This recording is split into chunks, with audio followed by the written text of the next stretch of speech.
வணக்கங்க. Praise the Lord. தென்றல் நிகழ்ச்சிக்கு உங்கள் அனைவரையும் இயேசுவின் நாமத்திலே குடும்பமாய் உங்களை நாங்கள் வரவேற்கிறோம். கர்த்தர் நல்லவர். விடுதலையை சுதந்திரத்தை கொண்டாடி கொண்டிருக்கிறோம். இந்த மாதம் முழுவதும் கர்த்தர் நம்மை ஆசீர்வதித்து கொண்டிருக்கிறார். அவர் நம்மளை விடுவிக்கிற தேவன். ஆமென். ஆமென். அவரை கொஞ்ச நேரம் நம்ம ஆராதிக்க போறோம். கர்த்தருக்கு மகிமை செலுத்த போறோம். அவர் நம்மளை விடுவிக்க வல்லவராய் இருக்கிறார்.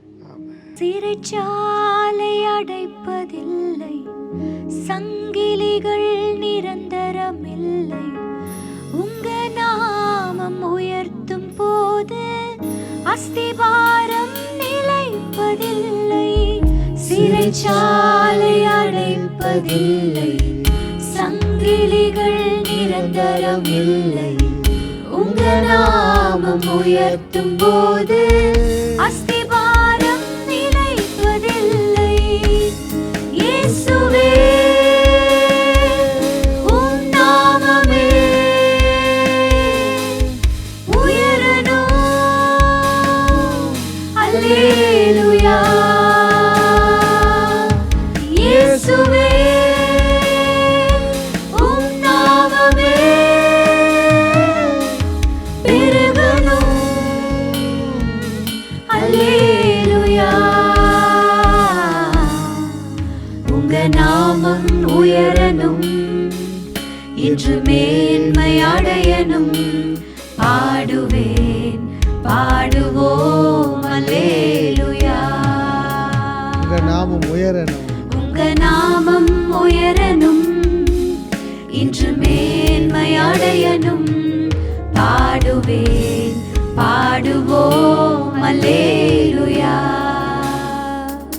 சிறைச்சாலை அடைப்பதில்லை, சங்கிலிகள் நிரந்தரமில்லை. Whatever problem we face, whatever we are been situationல நம்ம கட்டப்பட்டு இருந்தாலும் அவைகள் நிரந்தரமானவைகள் அல்ல. ஏன்னா நாம் ஆராதிக்கிற தேவன் நம்மை விடுவிக்கிறவராய் இருக்கிறார். எஸ், அவர் நம்மளை விடுவிக்கிறார். இன்னொரு விஷயம், அந்த சரணத்தை பாடலாமா? சிறைச்சாலை அடைப்பதில்லை, சங்கிலிகள் நிரந்தரமில்லை, உங்க நாமம் உயர்த்தும் போது அஸ்திபாரம் நிலைப்பதில்லை. சிறைச்சாலை அடைப்பதில்லை, சங்கிலிகள் நிரந்தரமில்லை, உங்க நாமம் உயர்த்தும் போது அஸ்திபாரம் நிலைப்பதில்லை. இயேசுவே உம் நாமமே உயரணும். அல்லேலூயா. இயேசுவே உம் நாமமே பெருகணும். அல்லேலூயா. உங்க நாமம் உயரணும், இன்று மேன்மை அடையணும். பாடுவேன், பாடுவோம். அல்லேலூயா. உங்க நாமம் உயரணும், இன்று மேன்மை அடையணும். பாடுவேன், பாடுவோம். அல்லேலூயா. பாடுவேன், பாடுவேன், பாடுவோம். அல்லேலூயா. சிறைச்சாலை அப்போ ஆண்டவர் முன்பாக நிரந்தரமா நிக்காது, அப்படிதானே? ஆமா, இந்திய தேசத்துல சுதந்திரத்துக்கு முன்னாடி ஒரு பயங்கரமான ஒரு சிறைச்சாலை இருந்துச்சுப்பா. அந்த காலத்துல இந்த விடுதலைக்காக போராடியவர்கள் எல்லாரையும் கூட்டிட்டு போய் அந்தமான்ல ஒரு சிறைச்சாலையில அடைப்பாங்க. அந்தமான்ல இருந்து தப்பிச்சு எங்கேயும் போகவே முடியாது, தப்பிச்சும் போக முடியாது. அப்போ அந்த ஜெயில் மிக கொடுமையான ஒரு சிறைச்சாலையாக இருந்துச்சு. சிறைச்சாலையே ரொம்ப ஒரு கொடுமை தெரியுமா? அதாவது சிறைச்சாலை அப்படின்னு சொல்லி தனியா ஒரு இடம் இல்ல, சிறைச்சாலை ஜெயில் அப்படின்னு சொன்னாலே ஒரு தனியா ஒரு இடம்.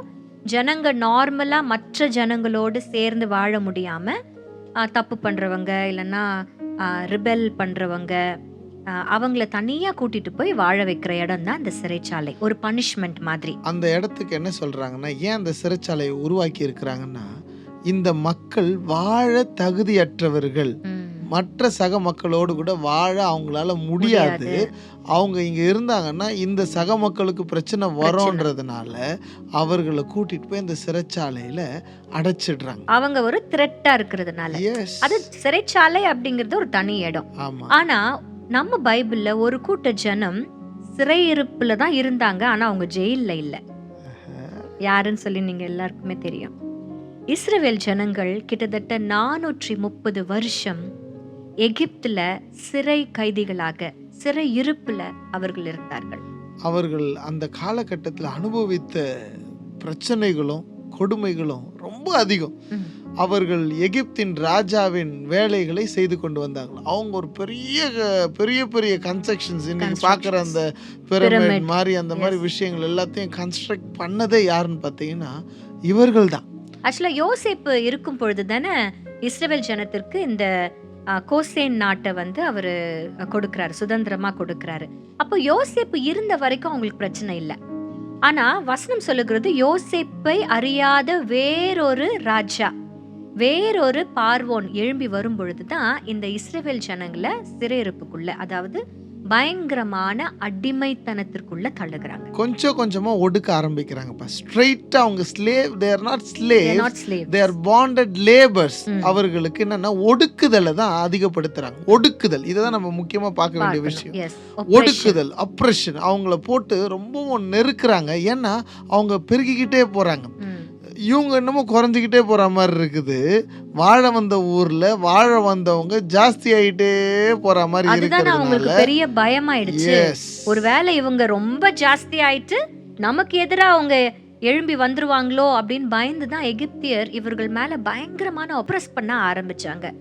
அப்போ சிறைச்சாலையில இருந்தாதான் நீங்க ஆப்ரேஷன்ல இருக்கீங்கன்னு அர்த்தம் கிடையாது. நீங்க வாழற இடத்திலேயே நீங்க ஒடுக்கப்பட்டீங்கன்னா, நீங்க ரொம்ப நெருக்கப்பட்டீங்கன்னா நீங்களும் ஒரு சிறைச்சாலையில இருக்கிறீங்கன்னு தான் அர்த்தம். இது சொல்லும் பொழுது அநேக பேருடைய குடும்பத்துல நீங்க ஒடுக்கப்படுகிறத உணர்கிறீர்கள். அநேக நிலைகளில், ஸ்கூல்ஸ்ல, காலேஜஸ்ல தாழ்த்தப்பட்டவர்கள் என்று சொல்லி, தகுதியற்றவர்கள் என்று சொல்லி ஒடுக்குதலை நம்ம பார்க்கிறோம். சமுதாயத்திலே இந்த ஏற்றத்தாழ்வுகள் இருந்து கொண்டுதான் இருக்கிறது. இதை நம்ம மறுக்கவே முடியாது. ஆனா இந்த ஒடுக்குதலை மீட்கதான் கர்த்தரே இறங்கினார் என்று வசனம் சொல்லுது. யாத்திராகமம் 3வது அதிகாரத்தின் 7வது வசனம் ரொம்ப அழகா சொல்லுகிறது. ஒடுக்கப்படுகிறவருடைய ஒடுக்குதலை அவர் பார்க்கிறார். பார்த்துட்டு அப்படியே இருக்கிறது இல்லப்பா, அவர் இறங்கி வருகிறார். ஆமென். அப்பொழுது கர்த்தர், எகிப்தில் இருக்கிற என் ஜனத்தின் உபத்திரவத்தை நான் பார்க்கவே பார்த்து ஆலோட்டிகளின் நிமித்தம் அவர்கள் இடுகிற கூக்குரலை கேட்டேன், அவர்கள் படுகிற வேதனைகளையும் அறிந்திருக்கிறேன். இதனால 8ஆம் வசனத்துல அவர்களுக்கென்று ஒரு இடத்தை இங்கிருந்து அவர்களை விடுவித்து பாலும் தேனும் ஓடுகிற விசாலமான ஒரு இடத்துல அவர்களை கொண்டு போய் சேர்க்கவும் நான் இறங்கினேன் என்று கர்த்தர் சொல்றார். அப்போ 2 விஷயத்தை கர்த்தர் செய்கிறார். ஒடுக்கப்படுகிறவர்கள் மீது கண்ணோக்கமாய் இருக்கிறது மாத்திரமல்ல, அவர்களை விடுவிப்பது முதல் கட்டம். அவர்களை சரியான இடத்துல பாதுகாப்புக்கு, சந்தோஷத்துக்கு, விடுதலைக்கு, நன்மைக்கு போய் சேர்க்கிறதும் அவருடைய பொறுப்பு தான். வசனம் என்ன தெரியுமா சொல்லுது? சிறுமைப்பட்டவர்கள் மீது அவர் கண்ணோக்கமாய் இருக்கிறார். ஆமென். ஆண்டவர் பாருங்களேன் எவ்வளவு ஒரு லவ்விங் காட்ல. அவர் விடுவிக்கிறவர் மாத்திரம் இல்ல, he gives us an alternative. Yes. He gives us an alternative place and it will be the best place where there is no oppression. இல்ல, அவர் நம்மளுடைய கூக்குரலை கேட்கிறவரா இருக்கிறார். இன்றைக்கு ஒருவேளை நீங்க இருக்கிற இடத்துல சிறை இருப்பு நாட்களில் ஒருவேளை நீங்க கஷ்டப்பட்டுட்டு இருப்பீங்கன்னா, கட்டப்பட்ட நிலைமையில யாரோ இல்ல ஏதோ ஒரு காரியத்தினுடைய ஒடுக்குதல்ல நீங்க இருப்பீங்கன்னா, you can cry out to God. Yes. And he will listen to your prayers. Yes. உங்களுடைய கூக்குரலை அவர் கேட்பார். ஆமென். ஒரு அழகான ஒரு வரிகள் உண்டுல்ல, கூக்குரல் கேட்பவரே நன்றி நன்றி ஐயா, குறைகள் தீர்ப்பவரே நன்றி நன்றி ஐயான்னு சொல்லி பாடி கர்த்தரை மகிமைப்படு. கூக்குரல் கேட்பவரே நன்றி நன்றி ஐயா, கூக்குரல் கேட்பவரே நன்றி நன்றி ஐயா, குறைகளை தீர்ப்பவரே நன்றி நன்றி ஐயா,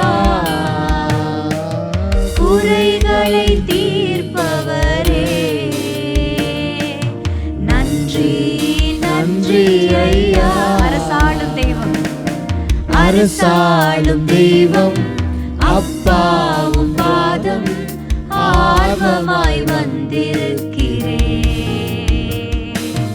உம் நாமம் சொல்லி ஓய்வின்றி பாடி உள்ளம் மகிழ்ந்திருப்பேன். இவர்களுக்கு நாங்க யார் என்பதே மறந்து போன காலகட்டம் அது. 430 years inside of Egypt. அவங்க எல்லாமே அப்படியே முடிஞ்சு போச்சுன்னு, அவ்வளோதான், இனி நமக்கு வாழ்வில்லை என்கின்ற அந்த சூழ்நிலையின் நேரத்துல தான் கர்த்தர் அவர்களை கண்ணோக்கினார். Amen. God sent his man. God Moses. sent his word. God sent his power to Egypt to deliver his people. ரொம்ப ஒரு பிரம்மாண்டமான ஒரு இன்சிடென்ட் அப்படின்னா அந்த மோசே இஸ்ரவேல் ஜனங்களை எகிப்திலிருந்து வெளியில கொண்டு வந்தது தான். It's a big story. உங்களுக்கு எல்லாருக்குமே இதனுடைய ஆழங்கள் தெரியும். ஆனா எவ்வளவு அழகா ஆண்டவர் அந்த சிறையிருப்பிலிருந்து இந்த ஜனங்களை மீட்டெடுத்து கானானுக்குள் கொண்டு சேர்த்தார். அந்த travel of 40 yearsல it took 40 years. அதுல நிறைய பிரச்சனைகள் இருந்துச்சு, முறுமுறுப்பு இருந்துச்சு, அப்புறம் பனிஷ்மெண்ட் இருந்துச்சு. சாதாரணமா போய் சேர்ந்திருக்கலாம். ஆனா அவர்கள் ஆண்டவருக்கு விரோதமா இஸ்ரவேல் ஜனங்கள் முறுமுறுத்ததுனால ஒரு சின்ன ஒரு ரவுண்ட் அபவுட் போட்டார் ஆண்டவர். பயணத்தையே விடுதலை பயணம்னு தான் ஆண்டவர் சொல்லுங்க. இது ஒரு விடுதலை பயணம். இந்த விடுதலை பயணம்னாலே ஏற்றத்தாழ்வுகள் இருக்கும், பள்ளமேடுகள் இருக்கும், நெருக்கங்கள் இருக்கும், அந்த மாதிரி தான் அதுலயும் இருந்துச்சு. பட் இந்த பயணத்துல கர்த்தர் மிக முக்கியமான சில விஷயங்களை வச்சிருக்கிறாரு ஜெசிமா. இந்த பயணம் துவங்குறதுக்கு முன்னாடி பல போராட்டம் பண்ணி தான் இந்த விடுதலை கிடைக்குது. விடவே இல்லையே, விடவே இல்லையே. லாஸ்ட் வீக் நம்ம பார்த்தோம், பல சாக்ரிஃபைசஸ் செய்து தான் விடுதலையை இந்தியா பெற்றுக்கிச்சு. ஆண்டவர் தன்னையே சாக்ரிஃபைஸ் பண்ணி தான் நமக்கு அந்த விடுதலையை கொடுத்தார். ஆனா இங்க எகிப்துல என்ன நடந்துச்சுன்றதை நம்ம பார்த்தோம்னா, ஆண்டவர் இறங்கினார்னா அவர் யுத்தம் செய்யவே இறங்கினார். அப்ப அந்த யுத்தம் நடக்கும்போது ஒரு பயங்கரமான ஒரு டிராமா நடக்குதுப்பாங்க. செம இன்ட்ரெஸ்டிங்கா இருந்துச்சு அந்த டிராமா. அந்த டிராமால மோசஸ் போயிட்டு அப்படியே பயங்கரமா அப்படி போய் நிப்பார். போகும்போதெல்லாம் அந்த 10 வாதைகள்ல ஒரு வாதையை கொண்டு போவார். ஆமா, ஒரு வாதையா ரிலீஸ் பண்ணிட்டே இருப்பாரு. அப்போ பார்வோனுக்கு மனசு மாறும். சரி, நீங்க ஃபர்ஸ்ட் விட மாட்டாரு, அப்புறம் கொஞ்சம் டைம் ஆக நீங்க போலாம்னு சொல்லிட்டு அதுக்கப்புறம் ஒரு மனசு கல்லாகிடும் இல்ல. அந்த விடுதலைக்கு அவ்வளவு பெரிய போராட்டம் இருந்துச்சு. But it was possible. The deliverance was possible only because God was with them. இன்னைக்கும் deliverance is possible only if God is with us. அதை எப்படி தெரியுமா அவர்களை மீட்டெடுத்தாரு இல்ல? அதிசயங்கள், அற்புதங்கள். பின்னே பார்வோன் சேனை துரத்திக்கிட்டு வருது, முன்னே யோர்தானோ செங்கடலோ நிக்குது, போகிறதுக்கு முடியாம அவங்க தவிச்சிட்டு இருக்கிறாங்க. அழகா ஆண்டவர் பாதைகளை திறந்து கொடுத்தாரு. பசிக்குதுன்னு சொன்னாங்க, சாப்பாடு கொடுத்தாரு. எவ்வளவு தண்ணி தாகம்னு சொன்னாரு, தாகத்தை தீர்த்தாரு. இவ்வளவு ப்ரொவிஷன் பண்ணி எல்லாமே அவங்களுக்கு நல்லா நடந்ததுக்கு காரணம் God was with them. Amen. As a deliverer. Amen. ஒரு அழகான பாட்டுல பாடலாம் அப்பா. பின்னே பார்வோன் சேனை தொடர்ந்தாலும், பின்னே பார்வோன் சேனை தொடர்ந்தாலும், முன்னே யோர்தான் தடையாக நின்றாலும், பின்னே பார்வோன் சேனை தொடர்ந்தாலும், முன்னே யோர்தான் தடையாக நின்றாலும், மேக ஸ்தம்பமாய் அக்கினி ஸ்தம்பமாய் முன்னும் பின்னுமாய் விலகாதவராய் எந்த நிலையில் நான் இருந்தாலும் தூக்கி என்னை தோளில் சுமக்கும் சமூகம் வேண்டுமே. உங்க கிருபை போதுமே, உங்க சமூகம் வேண்டுமே, உங்க கிருபை போதுமே. அந்த பார்வோன் என்னெல்லாம் ரீசன் சொன்னார்ல, அவங்கள விடுவிக்கவே கூடாது. அதுக்கு இது ஒரு டிராமா மாதிரி பாயுது. இதை நம்ம அந்த டிராமாக்குள்ளவே போய் பார்த்தா தான் தெரியும். நம்ம எல்லாரும் இப்போ எகிப்தின் அரண்மனைக்கு போலாம். அங்க ராஜா உட்கார்ந்துட்டு இருக்கிறார். பார்வோன் இவர் கூட ராஜா மாதிரி பாத்துக்கலாம். இவர் பார்வோன் ரைட். ராஜா நடுவில் உட்காந்துட்டு இருக்கிறாரு. மோசே போறாரு, போய் அங்க வாதிகள் அப்படியே ஆண்டு கொடுக்குறாரு. இப்போ இஸ்ரேல் எகிப்து ஜனங்களாம் சொல்றாங்க, மட்டும் இந்த ஆள் நம்மளை தொந்தரவு பண்ணிக்கிட்டு இருப்பார், அந்த ஜனங்களை போக விட்டுருங்க அப்படின்னு சொல்லுவாங்க. இப்போ சொல்லுவார், ராஜா சொல்லுவார், எப்பா நீங்கள் போகலாம், ஆனால் ஆராதிங்க, ஆராதிக்கணும் தானே கேக்குறீங்க. ஆமா, ஜனங்களை மோசே வந்து- கர்த்தருக்கு ஆராதனை செய்ய அனுப்பி விடுன்னு தான் போய் சொல்றார் மோசே. அப்போ நீ ஆராதனை செய், ஆனா என்ன பண்ணுனா இங்கேயே ஆராதனை செய்யின்னு சொல்றார். நம்பர் 1, எகிப்திலேயே. எகிப்திலேயே ஆராதனை செய்யுங்க, ரொம்ப தூரம் போகாதீங்கன்னு சொல்லிடுறாரு.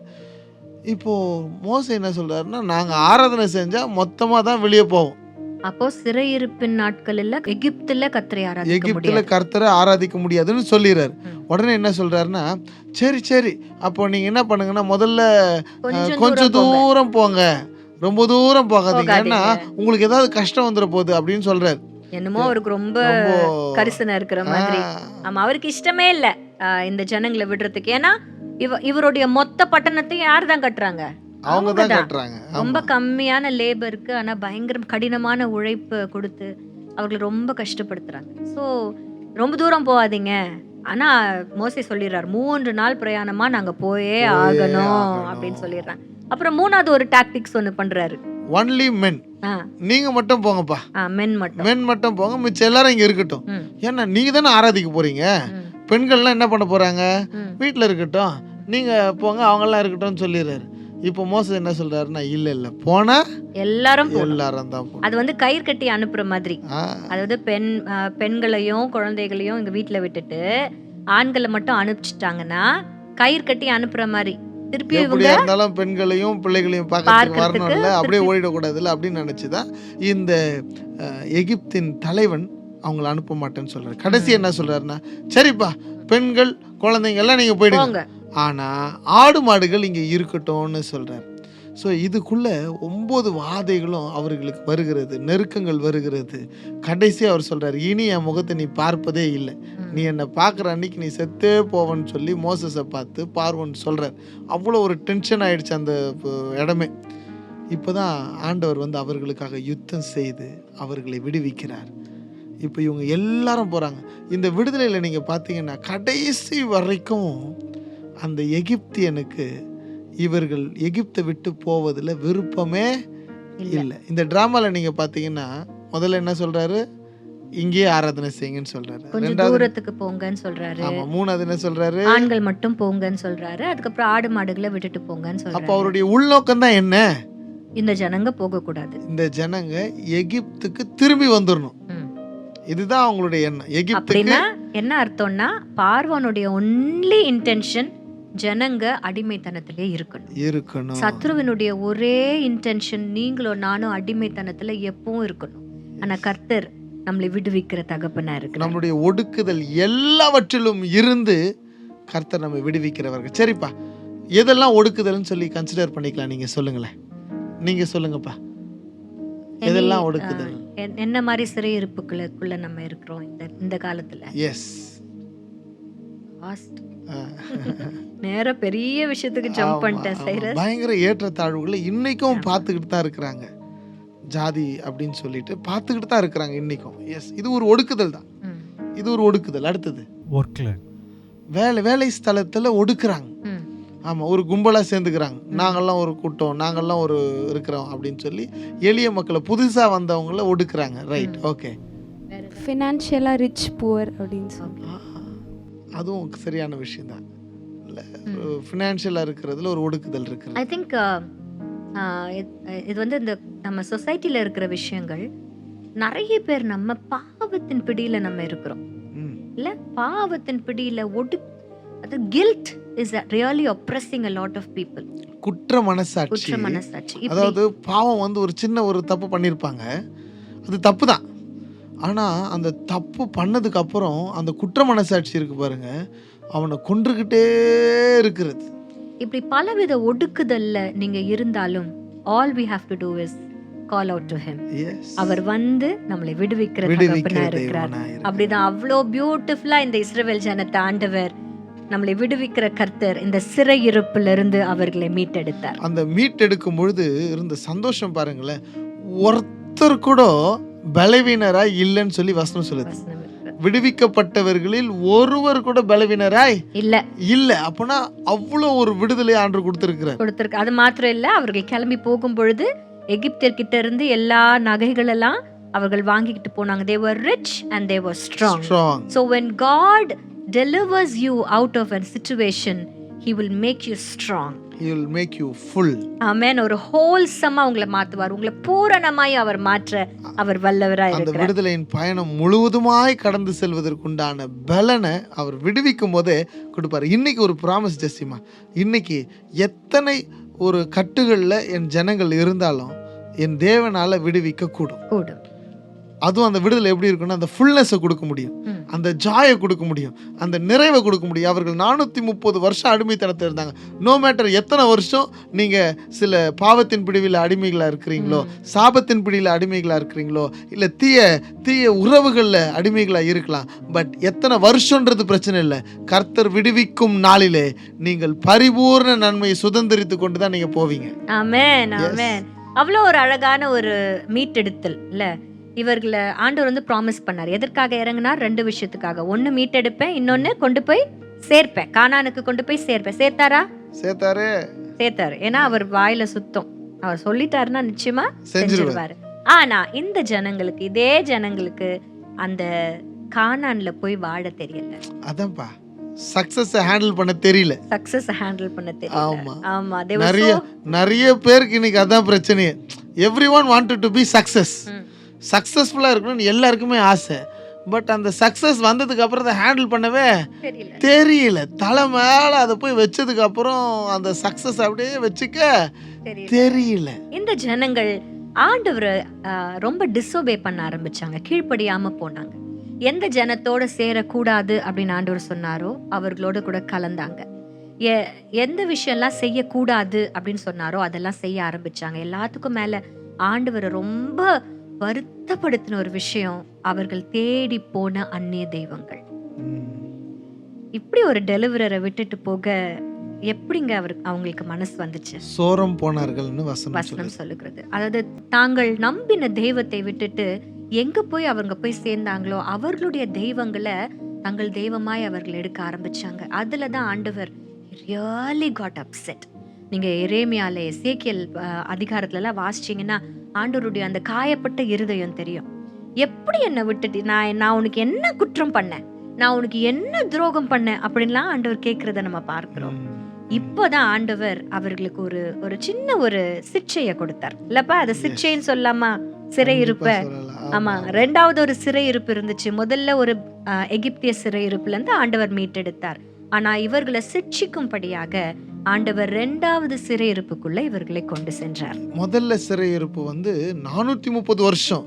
ஆனா இந்த சிறையிருப்பு அவ்வளவு நாள் கிடையாது. It was just 70 years. சொல்லிதான் அனுப்புறார். அனுப்பும் போது 70 வருஷத்துல உங்களை மீண்டும் மீட்டெடுப்பேன் ஆண்டு சொல்லிதான் அனுப்புறார். தேனோ. ஆனா இந்த 2வது சிறையிருப்பு எப்படி தெரியுமா? முதல்ல சிறையிருப்புல தெய்வம் இறங்கி அவர்களை விடுவித்தார். அது எகிப்தின் சிறையிருப்பு. ஆனா பாபிலோனின் சிறையிருப்புல தெய்வம் இறங்கி வரல. அவர் ஆண்டவரே இவர்கள் கூட இருந்து எப்படி வழிநடத்தி கூட்டி வந்தாரோ அப்படி எல்லா ஜனங்களையும் எகிப்தில இருந்து கொண்டு வந்துட்டாங்க. ஆனா பாபிலோனிய சிறையிருப்புக்கு போன எல்லாரும் மீட்கப்பட்டு திரும்பி வந்தாங்களான்னு பாத்தீங்கன்னா இல்ல. only those who really repented. ஆண்டவரை மீண்டுமாய் அவர்கள் செய்த பாவத்தெல்லாம் உணர்ந்து மனம் திரும்பி ஆண்டவரிடத்துல திரும்பணும் நினைச்சவங்களால மட்டும்தான் இஸ்ரவேலுக்கு திரும்ப போக முடிஞ்சது. இந்த சிறையிருப்புல தான் ஒரு பியூட்டிஃபுல்லான ஒரு எக்ஸாம்பிள் நம்ம எல்லாருக்கும் தெரியும். தானியேல், he was there in the captivity. ஆனா தன் தெய்வத்தை ஒரு நாள் அவர் விட்டு கொடுக்கல. வைராக்கியமா அவர் வாழ்ந்தாரு. ஒரு நாள் வந்தது, சொல்லப்பட்ட தீர்க்க தரிசன 70 ஆண்டுகளுக்கு பிறகு ஆண்டவர் அவர்கள் சிறையிருப்பை மீண்டுமாய் திருப்பினார். ஆண்டவர் சிறையிருப்புகளை திருப்புகிற தேவன். ஆமென். சிறை வாழ்வு மறைஞ்சு போனது, சீர்வாழ்வு மீண்டுமாய் மலர்ந்தது. சியோனுக்கு மகிமை திரும்ப வந்தது. அதுவும் எப்படி தெரியுமா? பியூட்டிஃபுல்லா 3 ஸ்டேஜ்ல நடந்துச்சு. அந்த பாபிலோன் சிறையிருப்புல இருந்து கர்த்தர் முதல்ல மக்களை கட்டினார், அலங்கத்தை கட்டினார், ஆலயத்தை கட்டினார். 3த்தையுமே கட்டிட்டார். மக்கள் வரணும்னா முதல்ல மக்களை உருவாக்கணும். மக்களை உருவாக்கி கட்டிட்டாரு. அடுத்தது அவர்கள் வந்தா பாதுகாப்பா இருக்கணும், அலங்கத்தை சுத்திலும் காம்பவுண்ட போட்டாரு. 3வது அவர்கள் ஆராதிக்கிறதுக்கு ஆலயம் வேணும், ஆலயத்தையும் கட்டிட்டாரு. இப்படிதான் கர்த்தர் ரெஸ்டோர் பண்ணி எடுத்துட்டு வந்துட்டாரு. ஆனா யாரெல்லாம் அங்க திரும்பி வரணும்ன்ற அந்த எண்ணம், அந்த டிசையர், அந்த ஏக்கம், எனக்கு விடுதலை வேணும்னு நினைச்சாங்களோ அவங்களுக்கு மட்டும்தான் அந்த விடுதலையை கர்த்தர் கொடுத்தாரு. இன்னைக்கு இந்த சத்தத்தை கேட்டுக்கொண்டு இருக்கிறவர்கள் எகிப்தின் சிறையிருப்பா இருக்கலாம், பாபிலோனிய சிறையிருப்பா இருக்கலாம். இந்த சிறையிருப்புல நீங்க இருக்கும் இருக்கும்பொழுது எனக்கு விடுதலை வேணும்ன்ற ஏக்கம், எண்ணம், வாஞ்ச உங்களுக்கு இருந்துச்சுன்னா கர்த்தர் உங்களை விடுவிக்க வல்லவராயிருக்கிறார். ஆமென். பாடலாமா? சிறை வாழ்வு மறையும், சீர்வாழ்வு மலரும், சீயோனின் மகிமை திரும்பும். சிறை வாழ்வு மறையும், சீர்வாழ்வு மலரும், சீயோனின் மகிமை திரும்பும். ஆனந்த துதி ஒலி கேட்கும், ஆடல் பாடல் சத்தமும் தோனிக்கும்.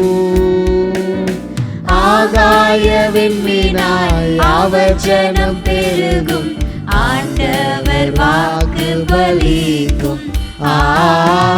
ஆகாய விண்மீனாய் அவர் ஜனம் பெருகும், ஆண்டவர் வாக்கு பலிக்கும். எரேமியா 29:11 படி ஆண்டவருடைய வாக்கு அன்றைக்கு அந்த ஜனங்களுக்கு பலித்தது. Yes. He said, I will prosper you and not harm you. Yes. இன்றைக்கும் கர்த்தர் உங்களை பார்த்து சொல்றார், அவர் உங்கள் பேரில் நினைத்திருக்கிற நினைவுகளை அவர் அறிந்திருக்கிறார். Amen. அவைகள் தீமைக்கானது அல்ல, அவைகள் நன்மைக்கு ஏதுவானவைகள். இன்றைக்கு உங்கள் சிறையிருப்பை கர்த்தர் திருப்ப அவர் வல்லவரா இருக்கிறார். நம்மளுடைய சிறை வாழ்வு எல்லாம் மறைய போகிறது. நம்ம அறிக்கை சொல்லலாமா? சிறை வாழ்வு மறையும், சீர்வாழ்வு மலரும், சீயோனின் மகிமை உங்கள் மேல் ஆண்டவர் வைத்திருக்கிற மகிமை உங்களுக்கு திரும்ப கிடைக்கும். நிச்சயம் கிடைக்கும். Yes, we are going to bless and pray for the people. எத்தனை பெரிய போராட்டத்துல, எத்தனை பெரிய ஒரு விடுதலை இல்லாத சூழ்நிலையில சிறையிருப்புல நீங்க இருந்தாலும் உங்க சிறையிருப்பை மாற்ற தேவனால கூடும். நீங்க செய்ய வேண்டியது ஒண்ணே ஒண்ணுதான். ஆண்டவரே நீங்க வாங்க, ஆண்டவரே இறங்கி வாங்க, ஆண்டவரே எங்களுக்கு இந்த சிறையிருப்பு மாறட்டும். At this point of time, இந்த சீசன் விடுதலையின் சீசன் ஆண்டவரே. ஆமென்.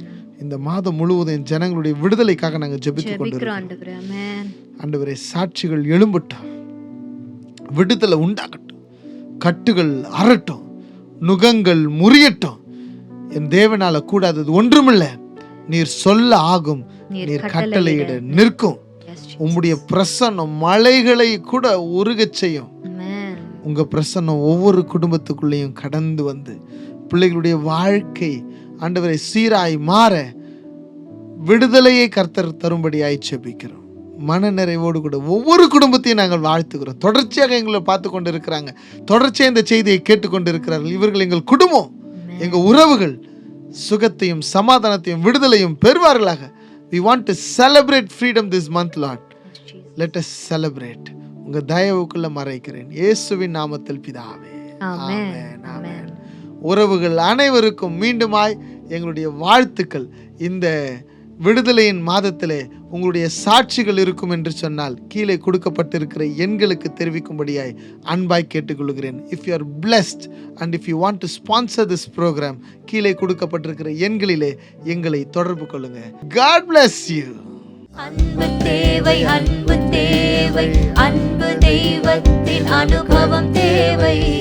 அன்பின் தெய்வம் இயேசு தெய்வம், அனுக்கிரகம் இன்று இந்திய தேவை.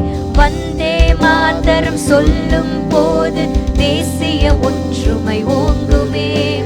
இயேசுவின் பாரதம் ஆகும் போது அன்பும் அமைதியும் தங்குமே. வந்தே மாதரம் சொல்லும் போது தேசிய ஒற்றுமை ஓங்கும்.